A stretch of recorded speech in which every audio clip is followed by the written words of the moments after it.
नमस्कार दोस्तों, स्वागत है आपका प्रभात के यूट्यूब चैनल पे। भारत ये मैच 50 रन से हार चुका है। एक वक्त लग रहा था कि शिवम दुबे इस मैच को बचा सकते हैं, क्योंकि शिवम दुबे ने जो आज तूफानी पारी खेली है, अपने पारी में उन्होंने 7 छक्के लगाए हैं और 2 चौके। एक वक्त तो लग रहा था कि वो गेम को अपने तरफ ले जा सकते हैं, लेकिन फाइनली जो आउट हुए ना, वो रन आउट हुए। कितनी किस्मत उनकी आज खराब थी कि वो फाइनली रन आउट हुए। कोई भी बॉलर उनका विकेट नहीं ले पाया है। शुरू में ही न्यूजीलैंड ने एक पहाड़ जैसा लक्ष्य खड़ा कर दिया 215 रन के, जबकि इंडिया ने आज टॉस जीता और फिर बॉलिंग करने का फैसला लिया, जैसे उन्होंने पिछले 2 मैचों में किया था। और फिर इंडिया के तरफ से आज प्रॉपर 4 बॉलर खेले हैं। पहली बार T20 वर्ल्ड कप के बाद आज पहली बार ऑल फॉर्मेट में लगा के आज पहला मैच था जिसमें इंडिया के टॉप 4 बॉलर खेले थे। और आज ईशान किशन इंजर्ड थे, उनके जगह कोई बैटर खिलाना चाहिए था, जो आज इंडिया को भारी पड़ा है, क्योंकि श्रेयस अय्यर भी बैठे हुए हैं, शहबाज भी है, तो इन दोनों में से किसी को मौका नहीं दिया गया। और इंडिया ने सोचा कि आज एक और बॉलर ही प्रॉपर खिलाया जाए जो न्यूजीलैंड को रोक दे और इंडिया ये मैच जीत जाए। लेकिन आज सबसे ज्यादा रन न्यूजीलैंड ने बनाए, 215 रन का लक्ष्य दिया। शुरू से ही इंग्लैंड ने एग्रेसिव शॉट खेलना चालू कर दिया।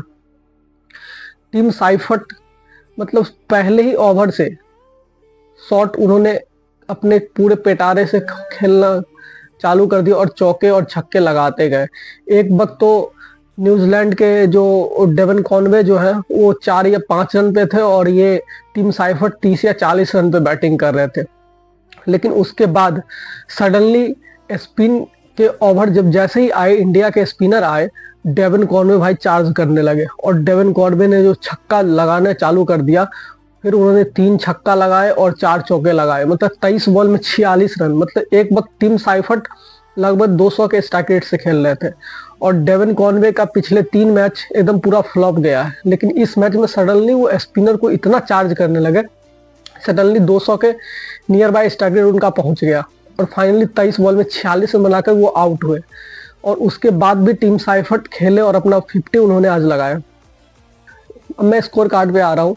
इंडिया ने टॉस जीता और बॉलिंग करने का फैसला लिया। इंडिया ने पहले ही अपना एक खिलाड़ी जो मेन बेस्टमैन था ईशान किशन इंजर्ड हो चुके थे और उनके जगह भारत ने एक बॉलर प्रॉपर खिलाया जो अर्शदीप सिंह को खिलाया।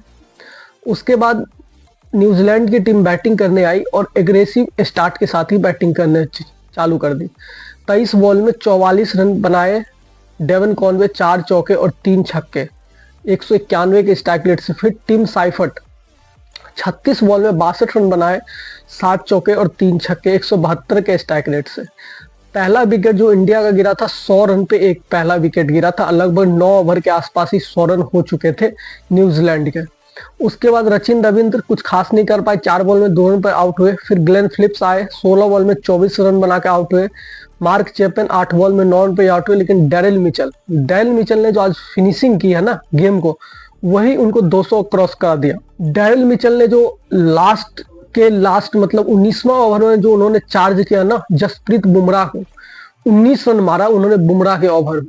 आप ही सोचो कि दुनिया का 1 नंबर जो गेंदबाज है जसप्रीत बुमराह, अगर आप उसके ओवर में 19 रन मारते हो, उसमें मतलब चार्ज कर रहे हैं। मैंने ऐसा देखा है, एक बार पाकिस्तान के खिलाफ देखा था जो उन्होंने 19 रन खाए थे, जिसमें साहिबजादा फरहान ने उन्हें छक्का मारा था। और आज वाला मैच जो डैरिल मिचेल ने खेला है, और डैरिल मिचेल ने लास्ट में जो 19वां ओवर में उनको मारा है, 19 रन मारे हैं, उसी के बदौलत तो 200 क्रॉस कर दिया न्यूजीलैंड, नहीं तो 15-20 रन तो कम ही रहता। उसके बाद हर्षित राणा लास्ट ओवर में आए, उनको भी परे 10-15 रन। मतलब जो फिनिशिंग की है ना डैरिल मिचेल, 18 बॉल में 39 रन, 2 चौका 3 छक्का, 216 के स्ट्राइक रेट से। उसके बाद न्यूजीलैंड के जो बैटर आए गए, मतलब हाथ खोलते गए। 6 बॉल में 11, 1 छक्का 1 चौका। फिर मिचेल सेंटर 6 में 11 उन्होंने मारा है। उसके बाद जैकली फुक्स जो है 6 बॉल में 13, उन्होंने भी 1 चौका 1 छक्का मारा। फिर मैट हेनरी 3 बॉल में 6, 200 का स्ट्राइक। मतलब सब 200 आज चल रहा था, आज उल्टा हो गया। मतलब इंडिया का बैटर 200 प्लस चलते थे, आज न्यूजीलैंड के बैटर जो है वो 200 के आसपास चलने लगे। तो फाइनली न्यूजीलैंड ने 215 रन बनाए 7 विकेट के नुकसान पे। इंडिया आज एक बॉलर प्रॉपर ज्यादा खिलाया हुआ था, तब भी आज ही सबसे ज्यादा रन बनना था, ये भी आप संजोग ही आप समझो।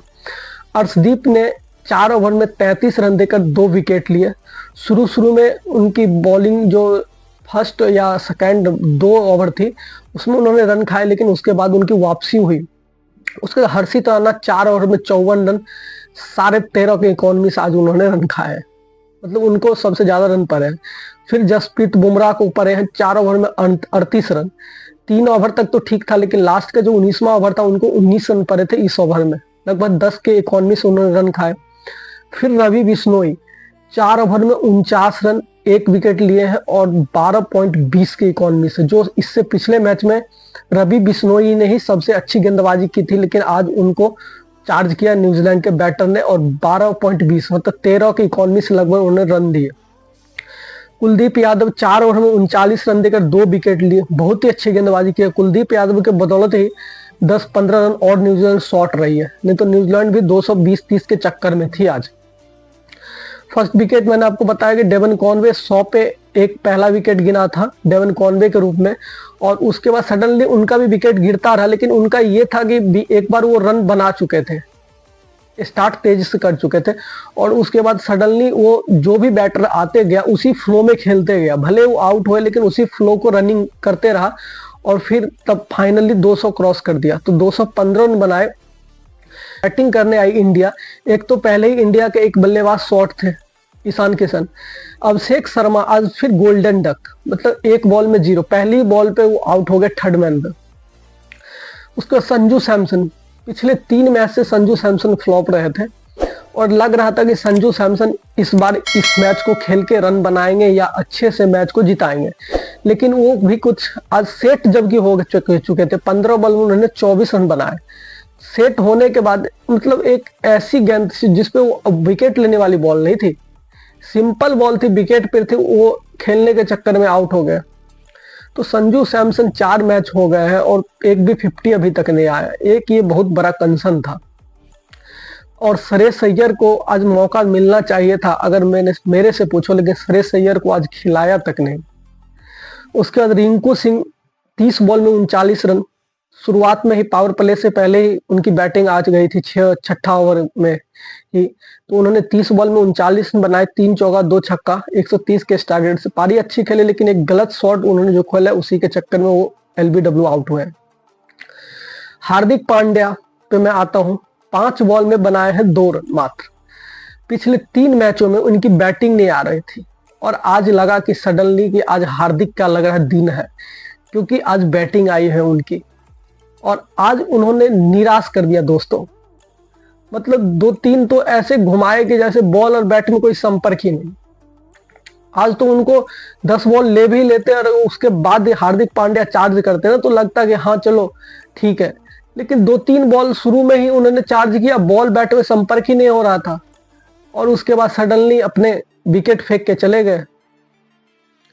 तो हार्दिक पांड्या को आज जिम्मेदारी लेनी चाहिए थी और उनको अच्छी पारी खेलनी चाहिए था। भले आप चलो मैच नहीं जिता पाते, लेकिन यार अपना रन तो बनाओगे।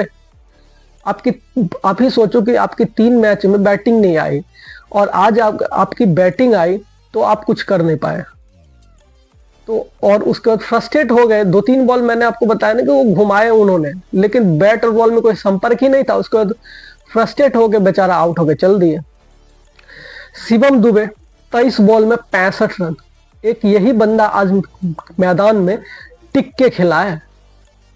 और स्पिनर को पूछोगे फास्टर, मतलब दोनों को छक्के मारे हैं। एक ही ओवर पकड़ लिए सोडी का, 29 रन ठोक डाले 1 ओवर में। आप ही सोच लो, 3 छक्के 2 चौके, उसके बाद सिंगल दुग्गी, 29 रन ठोक डाले एक ही ओवर में। और बंदा जो आउट हुआ ना, उसे किस्मत खराब बोलते हैं, नहीं तो आज वो शतक मेरे को लग रहा था कि वो मार देंगे। जैसे आज वो हिटिंग कर रहे थे और बॉल सब भी उनकी बैट पे एकदम बीचों बीच लग रही थी।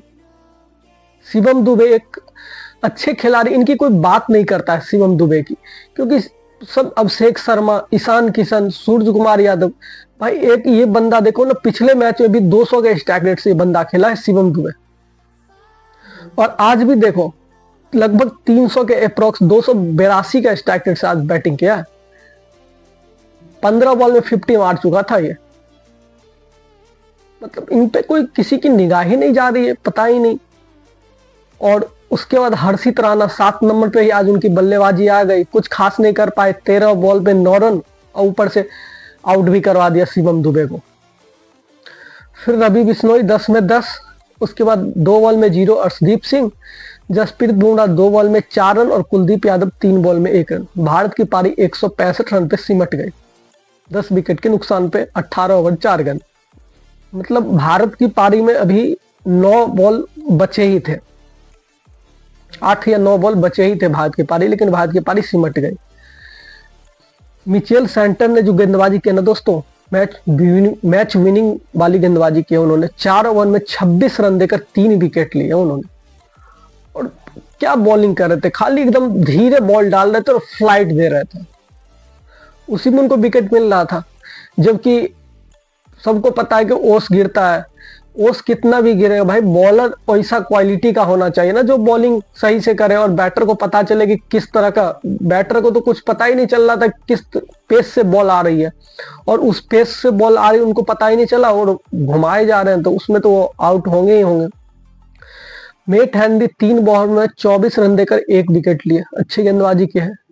जोक डॉफी 3 ओवर 4 गेंद में 33 रन देकर 2 विकेट। जैकली फोक्स 3 ओवर में 29 रन देके 1 विकेट, जो कि फोक्स को सेकंड वाला अगर आपको मैच याद होगा, 3 ओवर में बंदा ने खाया था 61 रन, और आज उनकी बॉलिंग देखो, 3 ओवर में 29 रन 1 विकेट। ईस्ट सोडी 4 ओवर में 46 रन 2 विकेट। महंगा है, इसलिए महंगा है क्योंकि शिवम दुबे ने इनको पकड़ लिया था 1 ओवर, तीसरा ओवर, और उन्हीं में उनमें 29 रन उनको ठोक डाले। उसी के चक्कर में ये आपको इकोनॉमी 46 इनको दिख रहा है इस सोडी का, लेकिन अच्छी बॉलिंग की है इन्होंने इस सोडी ने। उसके बाद मिचेल सेंटर मैंने आपको बताया, ग्लेन फिलिप्स 1 ओवर 7 रन, अच्छी गेंदबाजी की है। लेकिन भारत का क्या हुआ कि शुरू में विकेट गिरते गए, और जैसे ही 1 2 3 4 विकेट जैसे ही गिरते गए ना, विकेट रुकने का नाम ही नहीं लिया, फिर गिरते गए, उसी के चक्कर में भारत आज मैच हारा है।